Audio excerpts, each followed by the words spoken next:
to a brand new enterprise with me, Brendan Waits, and this guy, Cameron Blake. And we are coming to you from Southern Victoria and Tasmania as we launch our brand new podcast/show, which at the moment doesn't have a name. So g'day, Cam. Say hi to everyone out there. G'day, Brendan. Hello, everyone. How are we all going? This is a beautiful background you got there, mate. That looks quite inviting. And to you as well. Now, your background would be Dove Lake. Dove Lake at Cradle Mountain. Obviously, people listening on the podcasty thing won't be able to see that. But I'm in a snowscape and you're in a beachscape. Yeah, I'm at Ocean Grove, of course. Yeah, so, beautiful. And I'm in Hobart, so I'm based in Hobart. But yes, welcome everyone. It's going to be exciting. It's going to be a bit of fun, I think. Yeah, I think so. And what we're going to do for this initial podcast/show is basically go through what we are here for and why we are running this podcast in particular. And hopefully you'll learn a little bit about us, and hopefully you'll come to know that for the most part we know what we're talking about. Yeah. But, in general, look, basically the show is based around Cameron and mine's passion, which is landscape photography. Both Cam and I are in the industry and have been for quite some time, but we both do fairly different things in the photographic industry. So what I'm going to do is hand over to Cam. He's going to give us a quick intro and a rundown about what he does in the photographic industry, and then I'll bang on a bit as well. So over to you, Cameron. Yep, sounds good, mate. Thank you. Yeah, you're right. We both have been in the industry for a while. You just got to look at our faces to see that. So, yes, my name's Cam, Cam Blake. I'm a working professional photographer. I'm located in Hobart. So I specialise in landscape/wilderness photography. So pretty much I go out to all pretty places, as like our backgrounds are showing here, and go to all these amazing places around Tassie and Australia and really just capture what we can. So I run photography workshops, so educational workshops, similar to what you do at times, Brenda, as well. But so photography workshops all around Tassie and part of the mainland as well. I've got a real passion for just teaching people. I love seeing people get results out of their photography, and it's nothing better than someone getting an awesome photo on their camera, and if you've been able to help them get 10% of that, it's a good feeling. So pretty much I run workshops all year round, and do a bit of other stuff, shoot some weddings here and there, and do some commercial work for local businesses and government. But the main thing I do is workshops and education. So I love it. I lived in Melbourne for a while, then moved down to Tassie to start my business, and been going well ever since. So. Yeah. How long have you been based out of Hobart now, Cam? We've been here 11 years now. So wow, that seems a long time ago. Where did that go? Yeah, I know. Well, probably around my waist and a couple of kids later, pretty much later. Yeah. And underneath your chin, by the looks of that too. Yeah, the beard's getting bigger and greyer, and people in glass houses though. Yeah, it's true. So yeah, we moved down here. Like I grew up in Melbourne. That's obviously where we met, working in Melbourne, and just wanted a change of scenery and wanted to try and give the photography business a go. And I originally started with the idea of, so I do a tour on the Overland Track, so that famous walking track, 65 Ks across the wilderness area of Tassie. And my first idea was to come and do photo tours along there and just actually teach people along the way as we walked the track. And then it just expanded from there. So I started just doing more comfortable and more sort of close-knit sort of workshops around Cradle Mountain, and then we expanded into Tarkine, all around the East Coast, West Coast, down south, wherever. So yeah, well, it goes without saying, Cam, that you've pitched yourself into an area that is just amazing for what you do. Landscape photography and Tasmania go hand in hand, of course. They do. And yeah, I mean, the proof's in the pudding. The photography that you put out through your Instagram and Facebook, and obviously your awesome little website as well. It's pretty obvious that your passion comes through in the work that you do, and your photos are fantastic. And I know you've got a great following. So thanks, mate. That's very kind. No worries. And just a quick little thing about me. Yes. So Brendan Waits, that's me, and I run a business here in Ocean Grove in Southern Victoria, Australia, called Camera and Photo, which I started 8 years ago. Prior to that, I was in camera retail with this guy, and well, for a while, and then I went out and expanded a little bit into the Geelong area, and I worked for Camera House in Geelong, and then went out on my own and started my own business called Camera and Photo. The main thing that I do at Camera and Photo is print people's photos. We do a heck of a lot of printing. In the 8 years that I've been operating, I literally just checked this today. I've done just under 3,000 canvas prints in 8 years. Did you do some back research, did you? I did a little bit because I thought we probably would need it. Yeah, that's all right. It doesn't all just come off the top of my head like you. 3,000?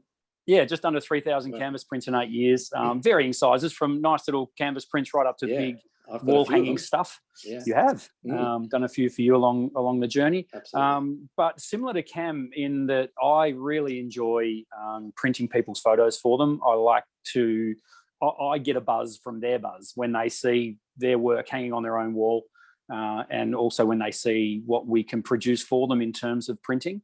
But I guess above all that, and the main driver for me is I am a photographer. I'm a landscape photographer. I've dabbled in portrait work. I've dabbled in weddings. I will never shoot another wedding as long as I live. I can't stand. They're good fun.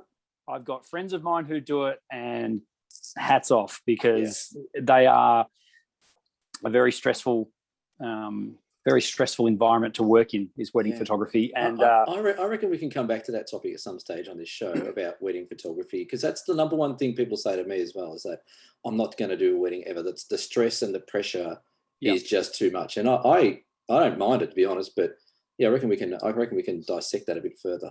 Oh, I have no doubt. And I've got a couple of cracking stories from weddings that I've shot in the past anyway, look, I'll never say never. I'm available to shoot your wedding for $35,000. So per frame. Everything's got a price, right? Absolutely. So just getting back on track, I have been running this business, as I say, for 8 years. I have a second store now in Torquay, which is 25 kilometres down the coast from Ocean Grove. We opened that 3 years ago. Things in terms of retail, particularly in the last 18 months, have been horrendous, given everything that's going on around the world with the COVID-19 pandemic. So it is certainly... It's been a tough year, hasn't it? It's been and for everyone. So it's not poor bugger me, but we're still here. We're still fighting. We've been given a lot of support from governments and things like that, which has been very, very well received. Things like JobKeeper, etc. But it has been a test and a trial, and not that we're out the other side yet, but I think we're getting closer and closer to coming out the other side and getting to some kind of COVID normal, which will be welcome with open arms as far as we're concerned. Yeah, you can sort of see that light at the end of the tunnel a bit, can't you? But it just changes so quickly. Even as we record this, Melbourne's still somewhat locked down from their fourth lockdown. So that's correct. That's right. And that's where I think both of us have been lucky insofar as Hobart hasn't copped, or Tasmania hasn't copped a massive lockdown. Although Victoria has, it's been short-lived in regional Victoria where I am. So I feel very lucky, but at the same time, I have a lot of sympathy. I have family in Melbourne. I have a lot of friends in Melbourne who have battled. Yeah. Cool. So anyway, look, and all the information about Camera and Photo and about Cameron Blake photography, there'll be links below in the description to the podcast or the show, depending on where you're watching, but you'll have access to our website. You'll be able to see a bit more about what we do there. Absolutely. And I just wanted to quickly touch on how Cam and I met really quick. Is this where we blaze back into black and white sort of effects on the, No? That's right. Yeah, that's where we fade in and fade out real quick. I was traveling in Europe with my lovely wife. We got back to Melbourne completely broke, looking for a job. I opened up the Saturday Age, which back then weighed about 3 kilograms. Yeah, it was huge. It was the Saturday Age in Melbourne, and there was a job that might as well have said Brendan Waite's apply here. It was in camera retail at Camera Action Camera House in Elizabeth Street in Melbourne. What year was this? Did you say what year that was? This is 2004. 2004, yeah. Cool. Yep. Yeah. And I remember because it was Melbourne Cup Week 2004. Yeah, right. And I had the interview on the Monday of Cup Week. Yeah. And I started on the Thursday of Cup Week. So yeah, cool. Yeah. Had my interview there, and I was put on the floor and Thrown into told the to sell cauldron. cameras, basically. Just Yeah. And sell the ones that had the biggest spibs on them. Well, that's right. And anyone who works in retail will know exactly what we're talking about there. Yeah. And I was fortunate enough, you we'll could say say fortunate for now. Yeah. I was fortunate enough to be thrown into a working environment with Mr. Cameron Blake. So, and we had a similar kind of sense of humour, and you needed one in camera retail. Yeah, absolutely. No, I think so. That was 2004. So I think I've been working there. Gee, I must have been working there about 5-6 years, I think, by then. And I was only a young tacker. Yes. Like I said, you were a little bit older than me, I think. Yes. But I vaguely remember you popping up on the floor, and we had a lot of turnover staff in that place as well. So yes. But you're right, you could sort of tell, and you can sort of tell in a lot of places where you work. I think you were telling me about a recent staff member of yours where you just gel and you just hit off, and you got that same sense of humour for good or for bad. We hit it off. We both love sports. We both love photography. Yes. Both love our footy. And we just hit it off. And working on the floor of camera action in Melbourne in the middle of a lunch break, rush hour, you learn who your mates are real quick, and you learn what to say and what not to say. But I think we bounced off each other pretty well as retail partners as well, selling stuff. So the overriding thing that I remember about back in those days of camera retail, now we're talking, so 2004 was when I started there. So we're still talking fairly early in the digital revolution, although we had a cabinet for film cameras. I think that I managed the second-hand department for a little while. I took over from Adam, and then we were actually still selling film cameras until I left there. Like there was still Nikon film cameras you could buy. So it was early digital days still. Yeah. See, and we are just scratching the surface of topics here, because that's going to be another topic we're going to talk about as well. We'll talk about 35mm film on here. So if you're in that, stay tuned, and somewhere down the track we'll be talking about that as well. But what I was going to say was the thing that blew me away was how small that shop was. It was a tiny space. I want to say is 50 square meters max. And it was at the height of its power, so let's say Christmas time, we would have 16, 17 staff members in that tiny space. It was really like being at a nightclub in Melbourne, like on a dance floor. When it got busy during those sales in the Christmas period, you were literally shoulder to shoulder with customers. Like not COVID times, it was right, you were right on top of each other. And I always thought it was funny, and I raised it with the owners of the business a couple of times, that we had 60 staff there working at one stage, and they had 2 toilets for everyone. I'm like, how is that legal? How can we have 2 toilets for that many people? But it was crazy during those busy periods, and it was definitely an eye opener for me. I don't know. I liked it. I thrived in that. I still thrive in that environment. I'm a salesman as well, so I particularly like selling my own photography these days. And of course, I love selling cameras in my own shop. But back then, it taught me a hell of a lot about salesmanship, and it also the pressure cooker environment, because we were on Elizabeth Street in Melbourne, and those people who are familiar with Melbourne would know, or maybe remember, Elizabeth Street was the place to go if you wanted to buy a camera. There were people came from all over Australia to buy cameras on Elizabeth Street, and the reason they did was because there was 4 or 5 camera shops literally within a block and a half. A very badly struck pitching wedge for me. There was all these camera stores, and it was amazing. And you would have people walking up and down Elizabeth Street for hours, busting deals, trying to get you cheaper on this, trying to get you to come down on a $10 on a bloody carry bag. All the while spending $60 on parking to get their $10 discount. It was a crazy strip. And when and a little bit of background, my dad was in the industry as well. He worked for Olympus as a rep for years and years and years. So as a kid, as a kid, I was school holidays used to jump in the car with him and go repping. So we'd go and see. There was Genius, there was Ted's, there was Michael's, there was Camera Lane, there was Camera Exchange, there was Camera House. And that was in literally a block. Yes. And then they brought in JB Hi-Fi, then they brought in Yes. Kodak, and then they had Myer over the road, and now Harvey Norman. Like, it was just ridiculous how many people there. Yeah, But it was. you're right. I was a bit like you. Like the buzz of the busyness. Like, you literally, your adrenaline kicked in. Like, when it was really busy and there was sales going out the door, and you're reaching over people to get boxes and stuff like that. It was nuts. Yeah. It was an incredibly competitive environment to work in as well.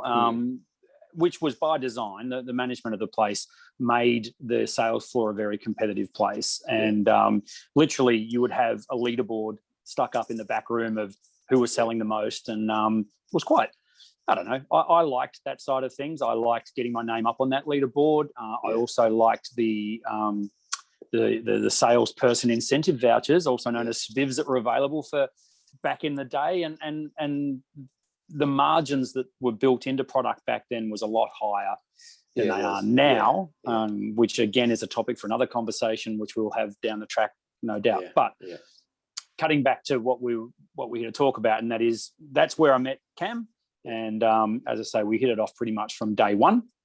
And we've been mates ever since. And we thought we would put our experience together and put this little show together for you. So, so that's how it all sort of kicked off. And I'm really glad that we've got Cam, because he's based in that awesome area of Tasmania, and to have someone down there in the heart of such fantastic landscape territory is a real bonus. And it is. We're absolutely blessed down here. And I think, my journey, I guess, since we've met, and like I was shooting a little bit of film and we met, and I'm sure you were shooting your kangaroo shot every time you put that up. So, but I think having evolved over the last few years, and the last probably 10 to 12 years of my career, I've got to totally hand it to Tassie for helping me, because it's such an amazing place. And, we'll touch on this down the track, but Tassie, you can't travel around the world at the moment. So if you want to go take landscape photography, this has got to be up there in the top of your list. It's just so amazing down here. So it's a good place. Now, Tasmania is not going to be the only star of the show, of course. I mean, we're here in Victoria. We have a beautiful coastline where I live as well. Ocean Road. Haven't you got a road down there? Some sort of great road or ocean road or something? Something, Sea Road or something. Sea Road. That's, Is that any good? Yeah, look, I mean, it's okay. It goes all right. It makes top 10 lists here and there. It does make a lot of travel bucket lists. Yeah, the Great Ocean Road is wonderful, and it's got a lot of hidden gems along it as well. And again, hopefully over time we'll be able to share a few of those with you as well. I know Cam has travelled the Great Ocean Road, and I live literally half an hour from the official start of the Great Ocean Road, so we'll get down there a fair bit, and we will talk about our favourite areas for photography around Australia, not just in Tassie and Victoria, of course, but they will have a bit of a Taswegian and Victorian focus on them.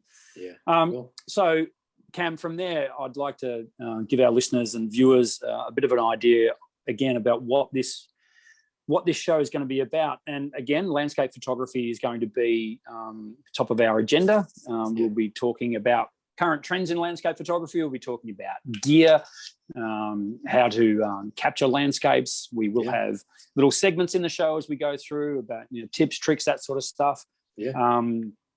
We will also hopefully be able to preview a bit of new gear that's coming out. That's more probably my area, because I'm in the industry of selling cameras, and I sort of keep my finger on the pulse with that stuff a fair bit. And hopefully I can bring that to the table. I can just go shopping through your screen. You can just bring all these cool things in, and I'll just send you an invoice. You'll send me an invoice. Yeah. Well, we'll see about that. We're also going to have segments on photo printing, of course, which is one of my passions. But definitely we're going to talk a lot about the workshops that Cam runs as well, which will sort of, I'm assuming will change sort of every fortnight. We might talk about another workshop that Cam's got coming up. We can do that. Yes. We can talk about the different reviews that Cam's got as well. I've had a look at a few of his Google reviews. They are very good, Cameron. Oh, yeah. It's amazing what people do if you give them a bit of extra cash, isn't it? No, it's important though. But I think on top of that as well, we can also touch on, working as a photographer and working as a retailer, and, and what things you can do if people are looking to go into that field of work. There might be people out there who want to start working full-time as a photographer, or, they might want to work in a retail shop with you or something similar. So I think we'll probably touch on that a fair bit as well, as to what it takes to sort of get a business going and keep it successful and interesting along the way. So yeah, definitely. I mean, I know when I run my workshops, which are nowhere near as elaborate as yours, and I don't run yet. I don't run on location workshops like you do. Mine are more in-house workshops where we have. It's more of a workshop, I suppose, in the true sense of the term, in so far as it's a couple of hours, my workshop. So I've been running my entry-level digital SLR workshop now pretty much since I opened Camera and Photo 8 years ago. Yeah. I've had, I think last count, about 800 people come through that workshop. That's incredible. Yeah, it's been really well received. Yeah. But of course, you've got to have the market there. You've got to have the interest for people to do it. And what I'm finding is I've had people who have been into photography for 30 or 40 years come and do the entry-level digital SLR workshop. Yeah. And pick up a lot. It is funny you say that as well. I find with workshops, I get a lot of people that have done a lot of other workshops, and they'll do 2 hours on mine, and they're like, I think I've learned more in the 2 hours than I've done the last 10 years. And and again, another topic we can scratch away, but like, it's like, what are people teaching? Like, what are people wanting to learn? Or is there a scenario where people that are teaching aren't good teachers, or whatever it might be? I don't know. But yeah, I think you as well. Like, you've got the perfect location there. You've literally got a classroom. You've got your shop there where people can come in. They've got you've got the name and the reputation down there. It makes it's a no-brainer for you to help people get into using their cameras. Yeah. Well, I like to think my workshops are to the point. Like, we only get a couple of hours, so although I have considered doing sort of longer workshops, a bit more of a deep dive and that sort of stuff. What I find though is, in that, like you say, in that 2 hours, the penny drops. Yeah. And I'm always been about, come in and do the workshop, fine, but for goodness sake, go out and use your camera. Yeah. And so my workshops, I market them as being 50% education and 50% inspiration. Yeah, which I'm sure is an angle that you run with as well. It is now. Hang on, just making notes. That's right. Yeah. Copyright, trademarked. Yeah, and the overwhelming feedback I get is exactly that people have been inspired to pick up the camera. Yeah, because a lot of people, back particularly in my camera house days, you would sell them the camera, and that was it. You would know that camera is going to be gathering dust in about 3 months' time. Yeah. The novelty would wear off really quickly, and that happens with a lot of people who, I'm going to get into photography, so right, I'm going to go and spend $2,000, $3,000 on a camera. Now, to me, I'm like, okay, you're $2,000 over budget for a start. For where you're coming from, go and spend a lot less on your camera, and go and buy yourself an airline ticket or a Spirit of Tasmania ticket, go and use that gear and get yourself into an environment where you can actually, take great photos in a great environment. Yeah, and I think the big thing that I've noticed since working at Camera House to now is I like going back to the incentives to sell cameras and that little leadership board. I was terrible at that. I was the worst salesman at all. But what I found though, you never saw people coming in back in the early 2000s and dropping $2 or $3 grand on a camera system. It was like, I'm just after an entry level camera. I'm just going on holidays, blah, blah. Now, like, people that come on my workshops, people come in your shop and do your workshops, like they've got cash to spend on big camera systems with having no idea how to use them. Yes. And like you said, they buy them. They're like, cool, new toy. A month later, don't know how to use it. I'll put it away. And I think it's really important that, like I said, you're inspiring people to actually use that camera, not just for the 2 hours we have them, or the weekend, or the days that we have them, but you got to sort of almost preload them with some inspiration, so they actually go out and actually start using it post our involvement as well. Yeah, that's exactly right. I mean, even to the point where I say to people, get your camera out at least twice a week. Now, that could be you sitting on the couch taking photos of something on your coffee table. That's fine, but get in the habit of knowing, that's how I change that. That's how I change ISO. That's how I change white balance. That's how I can muck around with zoom. That's where, and getting to know your camera inside and out, so that when you are in Cradle Mountain, you've got Dove Lake behind Cam, like you see behind Cam there, and that spectacular scene, you don't second guess yourself. You'll know how to take that photo because you've spent time with your gear. And I think that's way more important. fact of the matter is, any digital SLR that's been bought in the last 10 years can capture that scene that you see behind me, or the scene that you see behind Cam, or 100%. And you've just got to know how to use it. And I use the analogy, and Cam will vouch for this. I'm a terrible golfer. Terrible. Hey, you're getting a lot better, and it's a bit worrying. Yeah, lockdowns and stuff will do that. It's probably the only good thing that's come out of it. In fact, no, I'm still terrible at golf.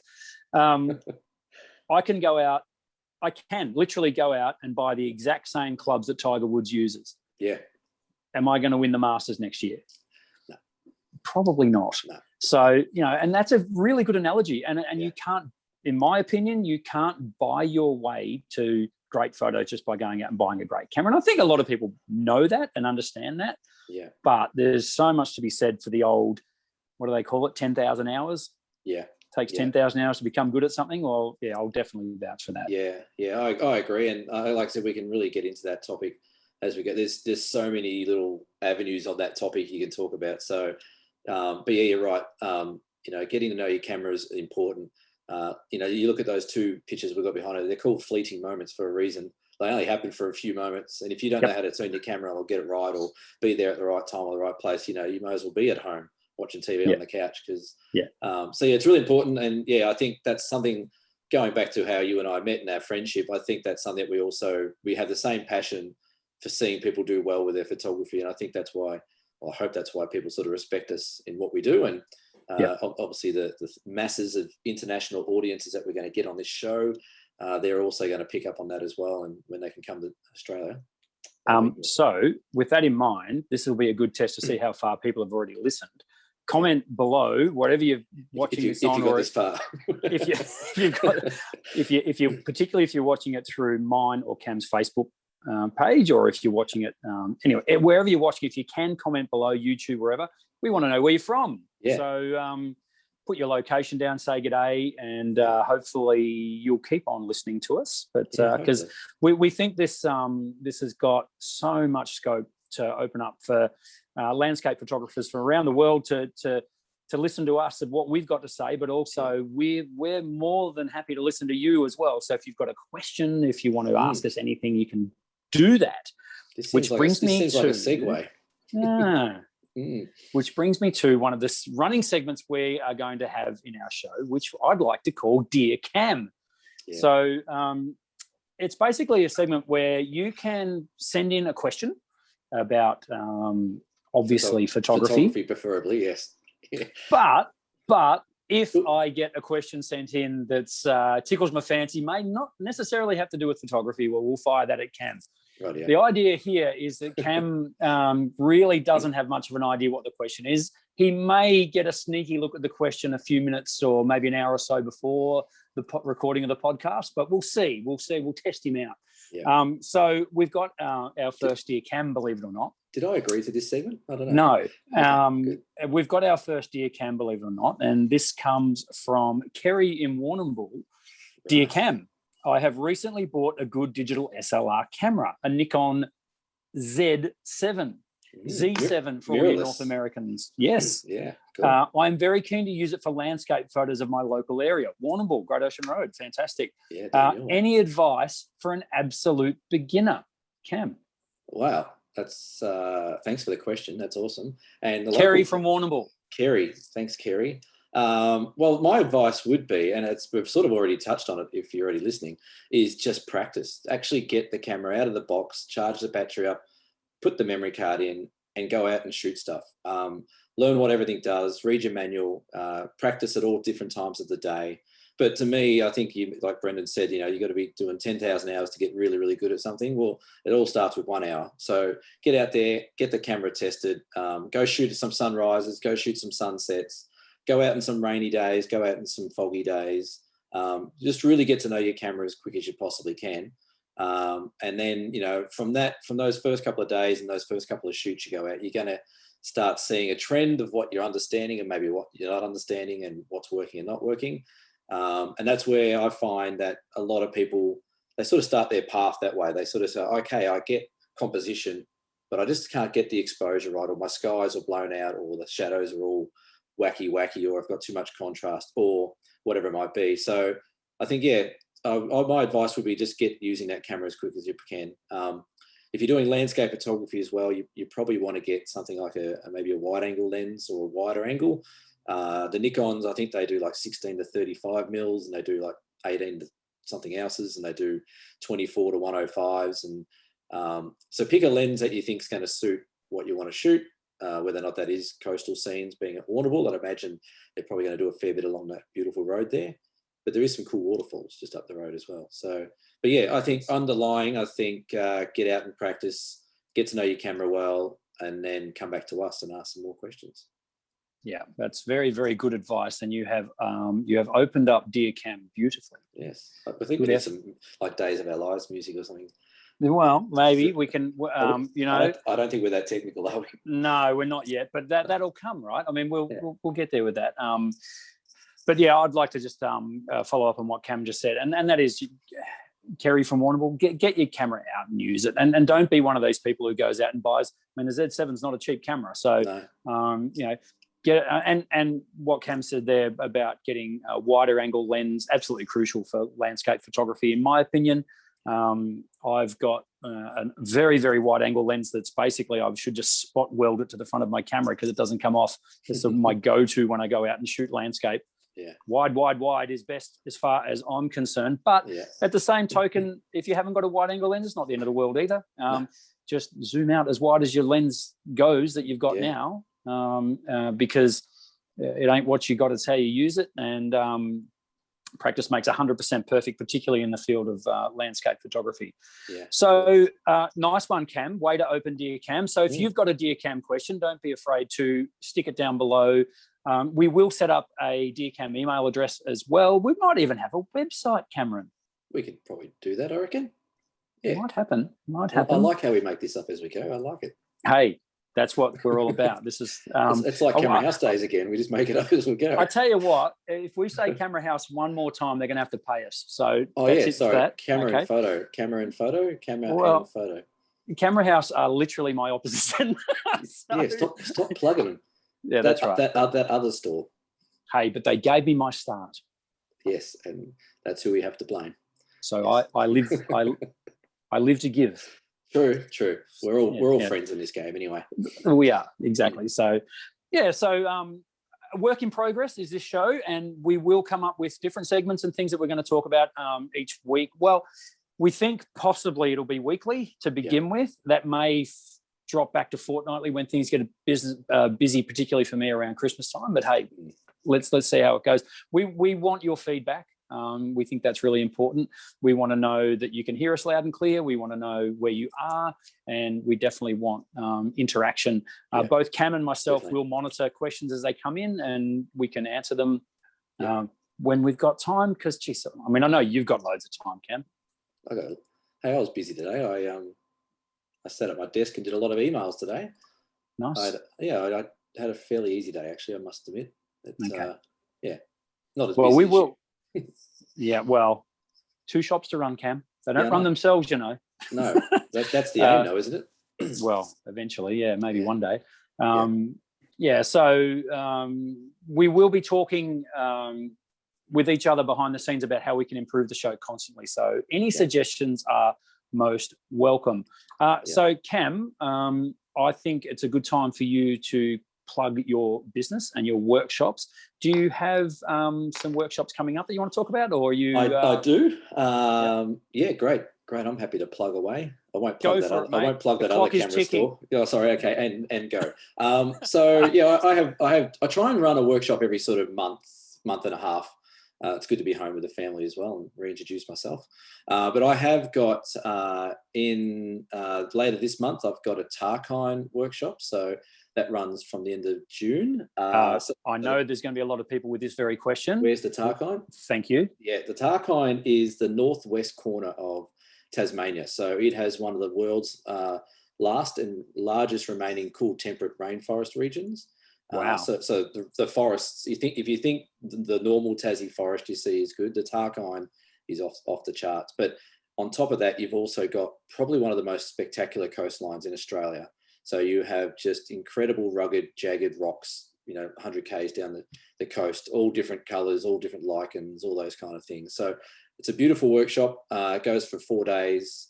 That's coming up at the end of the month. And then I've got a little bit of a downtime, and then I'm off to the background here. I'm off to Cradle Mountain for a winter workshop in the first week of August, but unfortunately that's sold out. Well, fortunate for me, unfortunate for people listening. Yep. And then you got to be quick, folks. This guy sells out his workshops. Yeah, they go all right. They go pretty quick. And then after that, Flinders Island. I'm going to head to Flinders Island, which is the island off the island off the island. Yes. If you can follow that. Yep. With you. Yeah. So there's only one spot left on that. That's in September. And then I'm up to Bright in October to do the Bright Photography Festival of Photography. And then we've got a few things later in the year, but people can definitely see all the workshops on my website, which we'll put links in descriptions and the notes so people can follow that up. So just the dates on that Tarkine workshop? The dates on that Tarkine workshop. I've caught him out. You have caught me out. I'm going to say the 27th of... Hang on, let me look it up. I'm going to say the 27th of June. Hang on. Would you like some think music? Dun, dun, dun, dun, dun, dun, dun, dun. Look at that, 27th. Oh, hang on, it's actually August. 27th of August to the 31st of August. So I actually don't have any on this month. Don't worry about me. That's fine. Yeah, so August, September, and then we're into October, November. There's a few. Would you have a particular time when, let's say someone said, I've got a week that I want to spend in Tasmania to do landscape photos. Yeah. What time of the year would you say is best in Tasmania? Well, there's a bit of a secondary question to that. Okay. Do they want to shoot colours and things like that, or do they want to shoot sort of snow or mountains and stuff like that? So Tassie. So that answers itself. Pretty much. So if you want beautiful colours, a lot of people seem to think for some reason that Tassie's not really an autumn destination. But a lot of people generally go, out to your, Bendigo ways and the Ballarat ways and up to Bright, Victoria, and then up to Blue Mountains, things like that. But Tassie has incredible colours during autumn. So anything sort of mid-April is really, really good down here. And then winter, if you want to get that classic snow shop behind me type of thing, generally early August is a good time to come down for snow.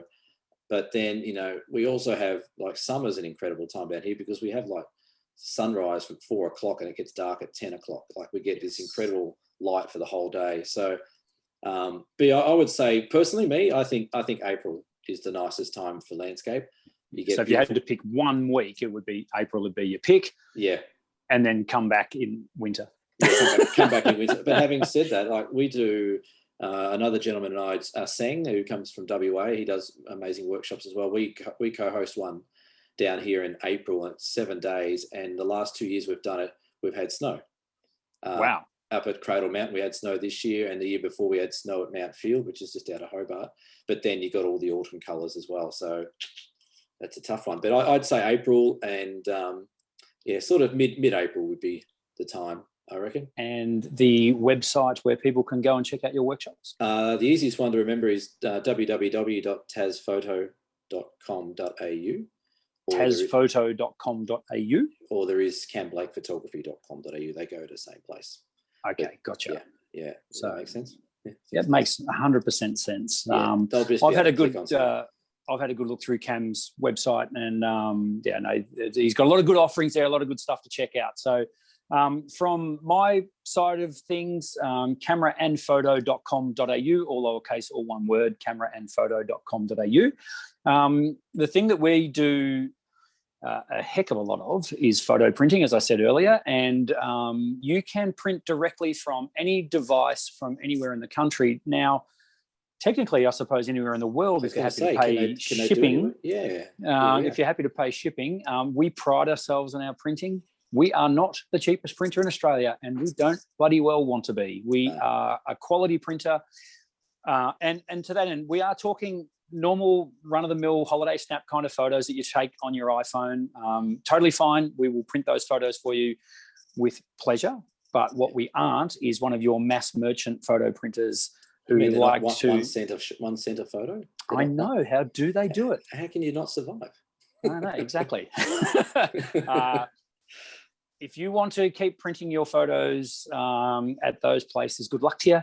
But if you want quality and you want a photo that's going to last, come and see us at Camera and Photo. 2 stores, Ocean Grove and Torquay. But as I say, the website cameraandphoto.com.au is where you can check us out. And I think just before you go on to the next part yes, I think that's something that I think you've got in our notes there about topics that we'll talk about. But yes. photo printing is the forgotten important part of photography. And there's something I drum home with my workshop attendees every time is you got this beautiful photo, you've gone and done a bit of editing on it, looks even better, but then you put it on a hard drive and no one ever sees it again.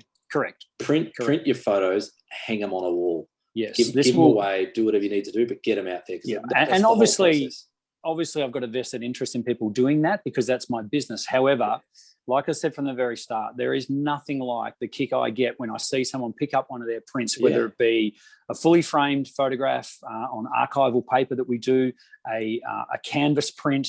I mean, canvas has been popular for quite some time now. We're now offering beautifully framed canvas prints as well. And, you know, why? Hey, if you want to buy one of my photos, if you want to buy one of Cam's photos, awesome, more power to you. But if you've been out and you've taken a fantastic photo, print it, put it on your wall. You'll be amazed at how interested people are in the fact that you took the photo and they want to know the story behind it as well. Yeah, so exactly. It saves us telling our stories, doesn't it? No, that's exactly right. And these days with printing technologies, we produce photos that will last. They will definitely outlast you. The color fastness is 100 years plus these days. It is still 100 years archival, isn't it? With yes, printing stuff. it is. Yeah, okay. That hasn't changed too much. It's still museum quality archival paper type of thing, isn't it? If you print with us. Yeah, exactly. Exactly, yeah. But anyway, look, I won't bag the opposition too much, but cameraandphoto.com.au is where you'll get some great printing. We run a lot of deals, offers, specials, that sort of stuff. Maybe mention that you saw it in the podcast. I looked after you as well. Wow. Dropping names now. Yeah, absolutely. Yeah. That's what we're here for. Yeah. One other thing I just wanted to quickly bring up is I would like to run like perhaps a weekly competition. Yeah. Maybe we might set up like a hashtag or something like that where you share one of your photos on Insta, Facebook. That's a good where idea. Where else do people share photos, Cam? Instagram, Facebook, Twitter. Yeah, Twitter maybe. No, we're going into the Twitter sphere. I go on Twitter a bit. Twitter's fun. I see you on Twitter sometimes talking to celebrity golf men. Thank you. Yeah. I don't mind the odd tweet, but it's not really a photo. Yeah, no, I think if we're going to hashtag something, let's just keep it to Instagram and Facebook. Instagram and Facebook, and we will release a hashtag. We'll probably kick that off next week where we want to see your photos, folks. We want to see what you're doing in terms of landscape, where you live or if you've traveled to take photos. It'd be pretty cool to see our listeners' work, and we'll probably flat out critique it as well. Yeah. But I think that it's nothing better than, and that's something I don't mind Instagram for, is you can really go on a journey yourself just by looking through people's photos. You know, oh shit, I've never been there. I've never done that. It's awesome. Yeah. That's great. Yeah, no, I completely agree. I think Instagram, it's funny, like Facebook, Instagram, the old rabbit hole, they can be a bit tiresome, but I think for purely sharing images, which is obviously what Instagram was made for, it's absolutely fantastic. And yes, there's a lot of inspiration to be found. Doesn't mean you go and copy the exact photo though, folks. We have got enough topics to run 3 years of these shows, I think. I think you're right. We're not taking any notes, are we? No.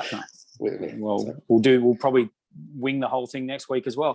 I think we're pretty close to time, so we might wrap it up there. Unless you've got anything else that you'd like to add, Mr. Blake. No, I just want to thank you for being you, and let's get this little show going. I think it's going to be a lot of fun, and I think there's a lot to talk about. You listen to some other podcasts and other shows, and I find that the topics are interesting but not always enjoyable. So I think we've got something that we can provide and give to people. I'm excited. Hopefully people have enjoyed this first little episode, and like I said, give us as much feedback as you need to, and we'll keep listening and we'll keep going forward.